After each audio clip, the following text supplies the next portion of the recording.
Bu yoshdagilar anaqa qilmaydi, o'ziga vaqt ajratmaydi, ajratish kerak. Yangiobod sanatoriyaga nechinchi bor kelishsiz? Yangiobod sanatoriyasiga birinchi marta kelishim. Juda ham yoqdi menga. Men oldin boshqa sanatoriyalarga borganman, Toshkentdagi, o'sha Chorva tomonidagi sanatoriyalarga. Men hech o'ylamadim Yangiobodda bunaqa joy bor deb, Angren tomonda. Havosi juda ham zo'r. Men sraz aytaman, bu yerga Xudo xolasa yana kelaman.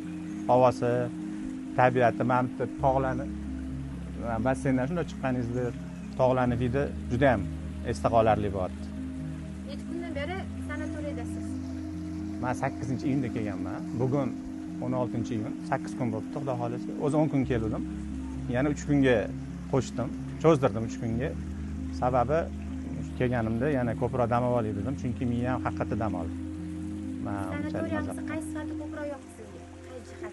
Menga birinchi o'rinda to'g'risini aytaman, sanatoriyani menga bu yerdagi tabiat yoqdi, havosi yoqdi. Mana shu kisloroddan maza qilib anaqa qilaman, nafas olaman. Yurganimda juda ham ko'p piyoda yuraman, o'zi peshqon yuraman. Bu yerda anaqa charchamayman. Men xuddi kuchga to'lib maza qilaman. Shu menga tabiat yoqdi birinchi o'rinda. O'zingiz tengi insonlarga qanaqa maslahat bera olasiz? O'zim tengi, men 40 yoshman, misol uchun.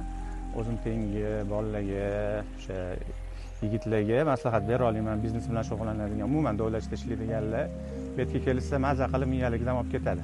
Tavsiya qilaman 100%.